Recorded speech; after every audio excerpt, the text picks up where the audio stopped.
स्वागत आपका इस बुलेटिन में। मैं हूं आपके साथ अवंतिका श्रीवास्तव। रुक करेंगे आज की तमाम बड़ी खबरों का, लेकिन सबसे पहले चुनावी साल के चलते चुनावी खबरों पर फोकस करेंगे। दिल्ली की बात सबसे पहले। छत्तीसगढ़ चुनाव को लेकर दिल्ली में देर रात तक बैठक चली।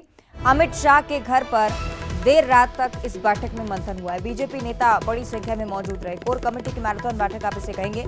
प्रत्याशियों के नामों पर मुहर लगाना मकसद था, लेकिन अभी भी अंतिम जो फैसला है सामने नहीं आ पाए हैं। ओम माथुर, रमन सिंह सहित कोर ग्रुप के सदस्य मौजूद रहे। कुछ महत्वपूर्ण निर्णय जो निकलकर सामने आने चाहिए थे नामों को लेकर, वो अभी तक स्पष्ट नहीं हो पाए हैं। जेपी नड्डा और अमित शाह की अलग से भी चर्चा हुई है। अभी तक सूत्रों के हवाले से जानकारी लगी है। आप ये समझ सकते हैं कि अगर इस तरह से मंथन का दौर चल रहा है, खासकर छत्तीसगढ़ बीजेपी के लिहाज से, जिसमें प्रत्याशियों को उतारना एक बड़ी चुनौती इसलिए भी पार्टी के लिए क्योंकि सत्ता वापसी करनी है।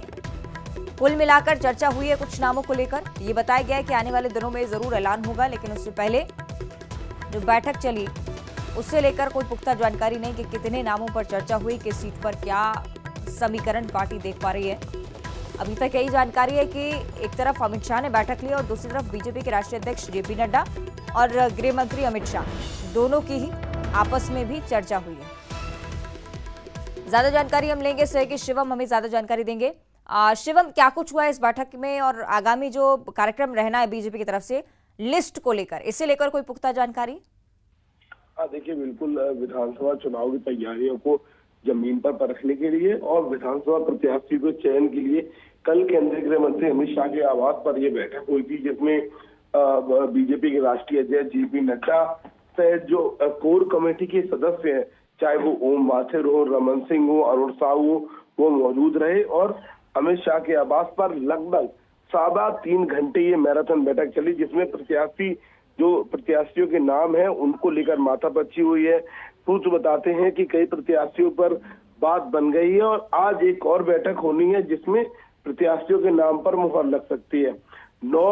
कल रात 9 बजे ये अमित शाह के घर पर बैठक शुरू हुई थी और रात 12:15 बजे तक चली। आमतौर पर उसके बाद सभी नेता वहां से निकले।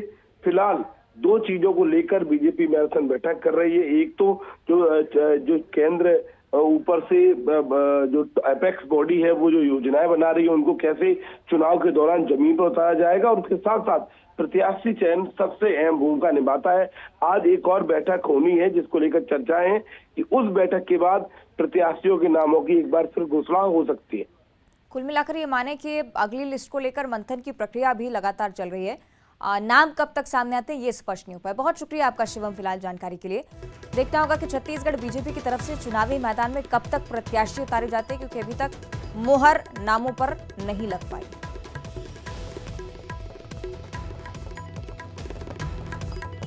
दिल्ली से अगली बड़ी खबर है। भाजपा केंद्रीय चुनाव समिति की भी बैठक आज होनी है। छत्तीसगढ़, मध्य प्रदेश, राजस्थान को लेकर बैठक होगी। बैठक में प्रधानमंत्री नरेंद्र मोदी मौजूद रहेंगे, यानी कि शीर्ष नेताओं की मौजूदगी इस बार बैठक में। भाजपा मुख्यालय में केंद्रीय चुनाव समिति की बैठक के बाद छत्तीसगढ़ की दूसरी लिस्ट जारी हो सकती है, इस बारे में भी जानकारी है।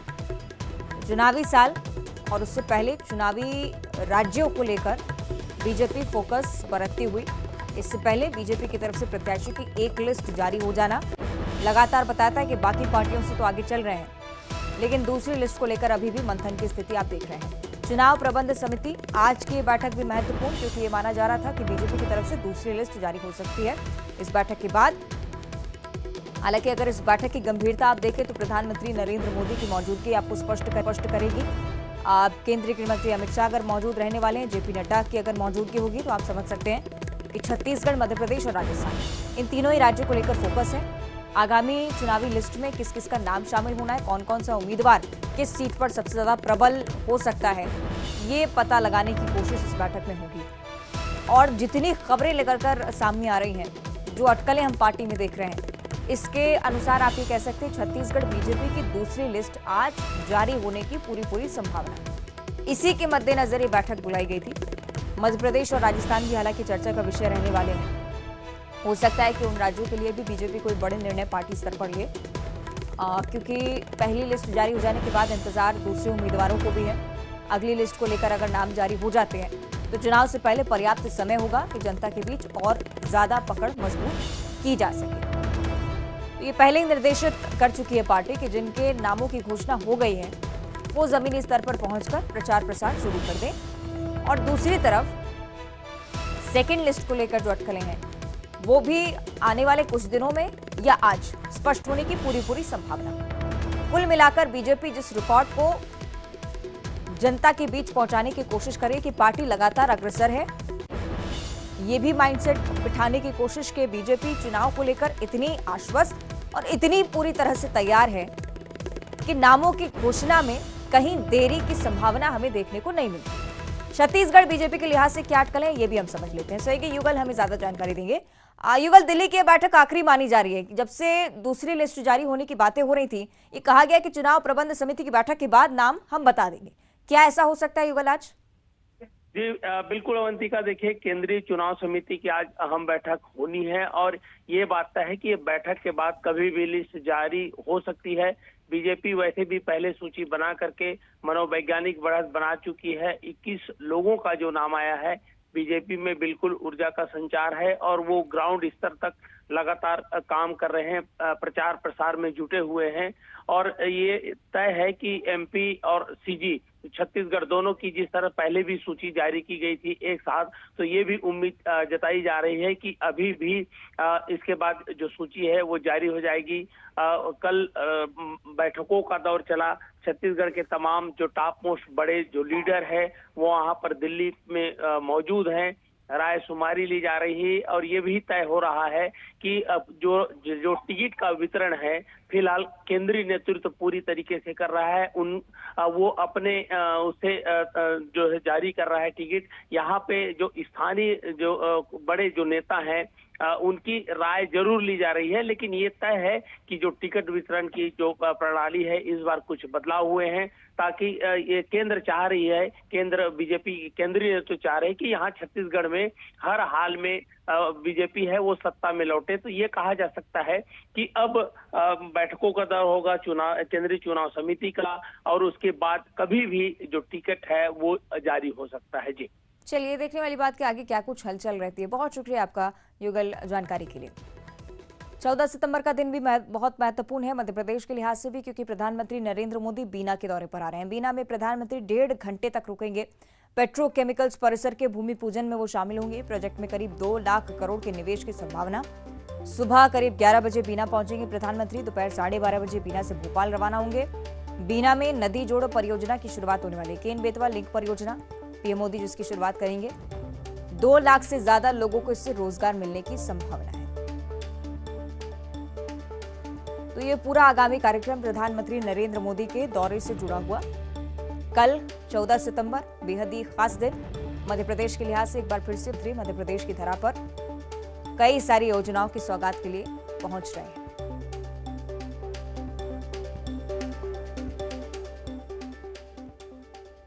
और मध्य प्रदेश कांग्रेस में किस तरह की हलचल चल रही है ये भी आपको बताएं। इनकी भी बात दिल्ली तक पहुंच चुकी है। स्क्रीनिंग कमेटी की बैठक आज होने जा रही है। 100 सीटों पर मंथन की स्थिति आप देखेंगे। कल हुई बैठक में कोई अंतिम फैसला सामने नहीं आ पाया।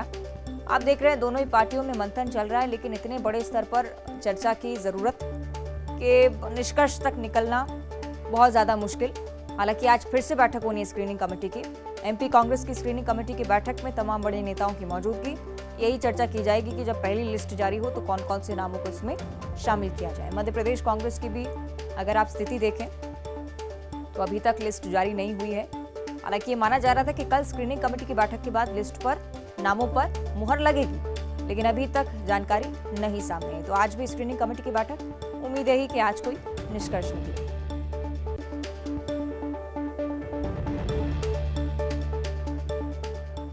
और इस बीच भोपाल से एक और बड़ी जानकारी। बीजेपी और कांग्रेस के नेता आपस में भिड़ गए। दोनों पक्षों में जमकर मारपीट हुई है।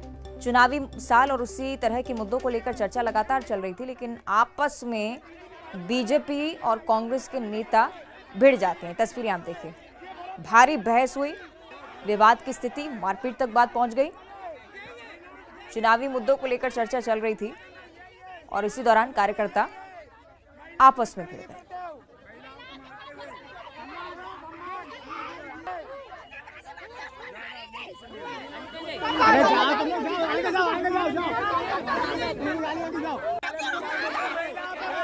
ये स्थिति आप देख रहे हैं, चुनावी साल है, हर पार्टी के बीच इसी तरह से रस्साकसी रहती है,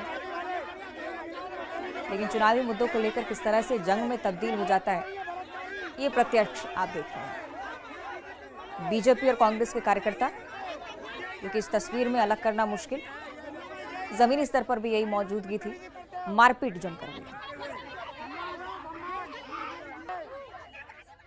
और अगली खबर उज्जैन से आपको बताएं, श्रद्धालुओं की भारी भीड़ के बीच दो दुकानदारों में झगड़ा हो गया। देखते ही देखते रेस्टोरेंट संचालक ने तलवार निकाल ली। इसके बाद श्रद्धालुओं में अफरा तफरी मची। ये तस्वीरें आप देखिए, पूरे वार के साथ तलवार से हमला करने की कोशिश करते हुए संचालक पहुंचता है। रेस्टोरेंट संचालक ने चूड़ी कंगन के स्टोर पर खड़ी महिला को तलवार से हमला कर घायल भी किया। जिला अस्पताल में इलाज चल रहा है महिला का। पुलिस ने दोनों पक्षों के खिलाफ केस दर्ज किया है। सीसीटीवी फुटेज हम लगातार दिखा रहे हैं इस घटना का। पुलिस का कहना है कि इस फुटेज के आधार पर ही आगे की कार्रवाई की जाएगी।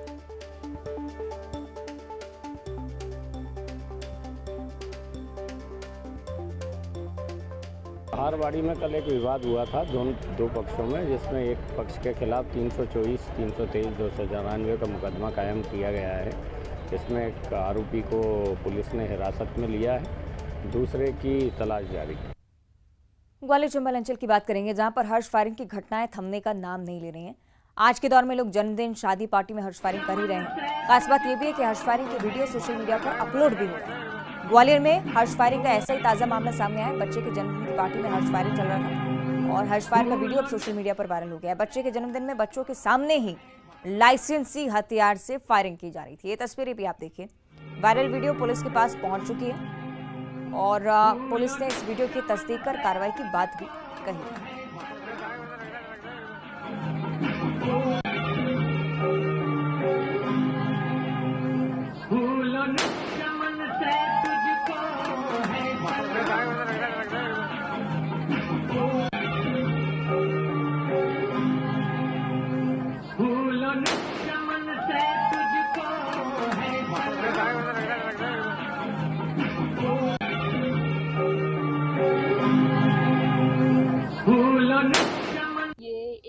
अभी वीडियो हमें प्राप्त हुआ है। ये बर्थडे पार्टी में किसी ने हर्ष फायर किया हुआ है, तो अभी जांच कर रहे हैं कि किसने हर्ष फायर किया, फिर आगे की कार्रवाई उसमें की जाएगी।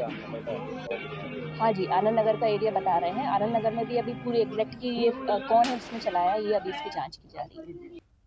इंदौर की बात कर लेते हैं। विधायक आकाश विजयवर्गीय ने यहाँ पर तलवार लहराई है। जन्मदिन का मौका था, बड़ी संख्या में कार्यकर्ता पहुंचे थे। जोश दिखाने के चक्कर में तलवार लहरा रहे थे। ब्रिलियंट कन्वेंशन सेंटर बीजेपी कार्यकर्ता पहुंचे। तस्वीरें आप देखिए, हथियार लहराए गए। सिख समाज ने विधायक को तलवार दी और सिख समाज ने विधायक आकाश विजयवर्गीय के हाथ में जैसी तलवार थमाई, उसके बाद का ये वीडियो आप देखिए। आकाश विजयवर्गीय तलवार लहराते हुए सिख समाज के बड़े लोग और कार्यकर्ता भी यहाँ पर पहुंचे, उनकी तरफ से भी हथियार लहराए गए।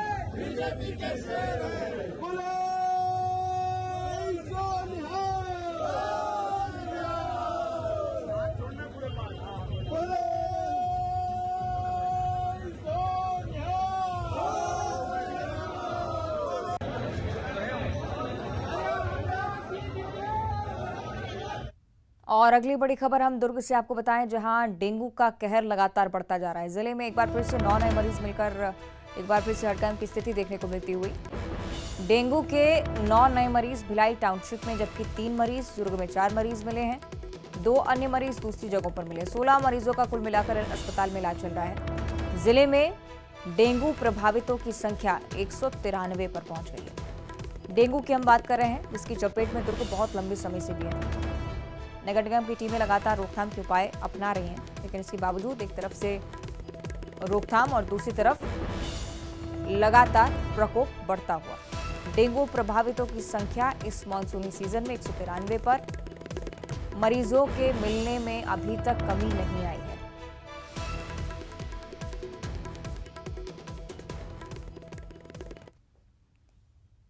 जबलपुर पुलिस ने देसी शराब से भरे ट्रक को जब्त किया है। विधानसभा चुनाव के दौरान मतदाताओं को लुभाने के लिए इस तरह के उपयोग किए जाते हैं, ये बात इस मामले में भी स्पष्ट हुई। जब्त की गई शराब की अनुमानित कीमत करीब 10 लाख रुपए। शराब से भरा ट्रक पकड़े जाने के बाद कुछ लोग मौके पर पहुंचे। ट्रक को छुड़वाने के लिए पुलिस पर दबाव भी बनाया। इस दौरान मौके पर पहुंचे लोगों ने प्रदेश सरकार के एक मंत्री के नाम की धौंस दिखाई। लेकिन पुलिस ट्रक को थाने लेकर पहुंची। मामला पुलिस ने दर्ज किया है, जांच की जाए। आज वरिष्ठ अधिकारियों के मार्गदर्शन निर्देशन में कनौदा नाला आधार ताल के पास से एक ट्रक पकड़ा गया, जिसमें 600 पेटी देसी मदिरा थी, जो 5400 लीटर है, लगभग 10 लाख रुपए कीमत की है, जिससे पकड़कर वैधानिक कार्रवाई की गई है। तो कितने लोग थे? ड्राइवर था जो फरार हो गया। और इधर मुरैना में भी पुलिस ने एक लग्जरी कार से अवैध शराब बरामद की है। कार से 29 पेटी विदेशी शराब मिली है, कीमत 3 लाख रुपए से अधिक की है। पुलिस ने शराब सहित कार को भी जब्त किया है। पुलिस ने 2 आरोपी के खिलाफ आबकारी अधिनियम के तहत केस दर्ज किया है। उनसे पूछताछ लगातार चल रही है।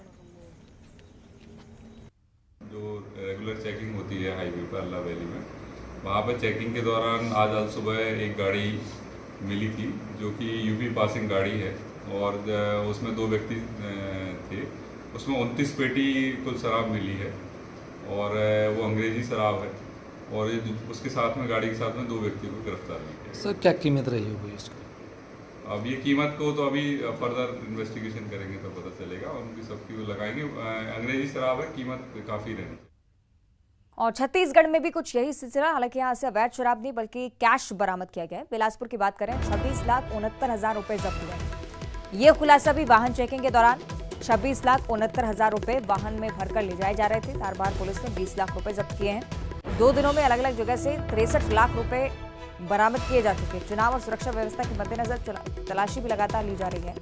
चेकिंग पॉइंट पर संदिग्ध वाहनों की तलाशी हो रही। 71 किलो सोना भी जब्त हुआ, चांदी की ज्वेलरी भी मिली है। पैसे ले जा सकते हैं, लेकिन अगर उसका ब्यौरा आप पुलिस को नहीं दे पाए तब आप संकट में हैं। और इसी तरह का संकट इससे पहले भी कुछ लोगों पर मंडरा चुका है। विधानसभा चुनाव के मद्देनजर फ्रीबीज के तौर पर बांटने के लिए जो चीजें ले जाई जाती हैं, पुलिस ने पहले ही जब्त की। कोरबा से अगली बड़ी खबर, जहां एटीएम कार्ड बदलकर धोखाधड़ी का जो मामला है वो सामने आया है। एसबीआई एटीएम में धोखाधड़ी हुई है।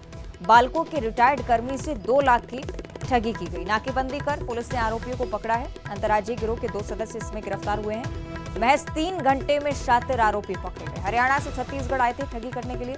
कटघोरा, सीएससीबी पुलिस और साइबर सेल की ये संयुक्त कार्रवाई।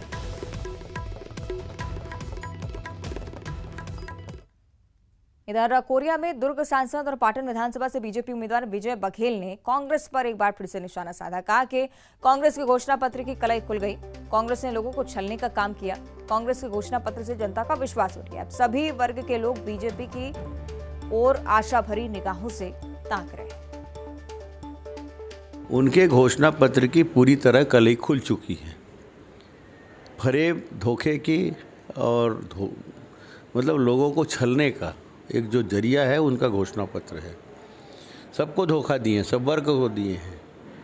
अब कांग्रेस के घोषणा पत्र से लोगों का विश्वास हट गया है, और लोग उसी कारण से एक आशा भरी निगाह से भारतीय जनता पार्टी की ओर देख रहे हैं, और उसी विश्वास से लोग हमारे पास आकर बहुत सरलता और सहजता से हमें अपने सुझाव दे रहे हैं। तो ये प्रमाण है कि भारतीय जनता पार्टी जो कहती है वो करती है। ये विश्वास जनता के मन में। छत्तीसगढ़ की राजधानी का जिक्र करेंगे। रायपुर में 18 और 19 सितंबर को G20 की बैठक होनी है। G20 देशों के प्रतिनिधियों की सुरक्षा व्यवस्था चाक चौबंद रहेगी। सुरक्षा व्यवस्था को लेकर रायपुर पुलिस के अधिकारियों ने तैयारियां पूरी की हैं अपनी। नवा रायपुर के निजी होटल में आयोजित फाइनेंस ट्रैक पर 4th फ्रेमवर्क कंपनी, जहां मीटिंग इसकी तय की गई है। देशों के प्रतिनिधि यहां पर मौजूद रहने वाले हैं। 12 ASP, 25 DSP, 50 इंस्पेक्टर, 600 जवानों की ड्यूटी लगाई गई है।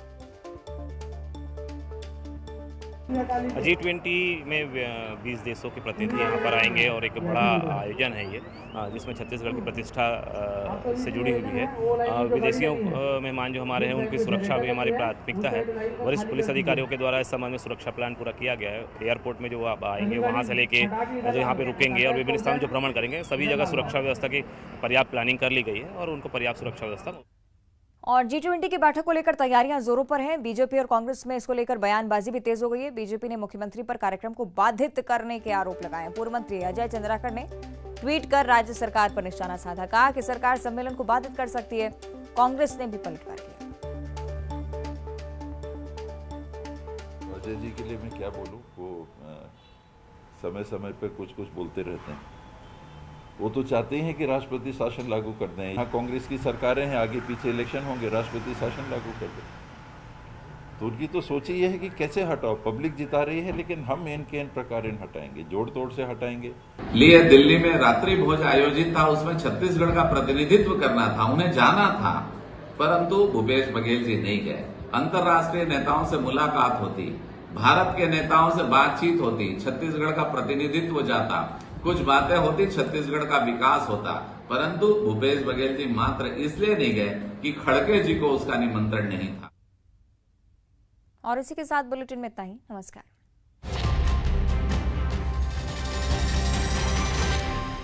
कहता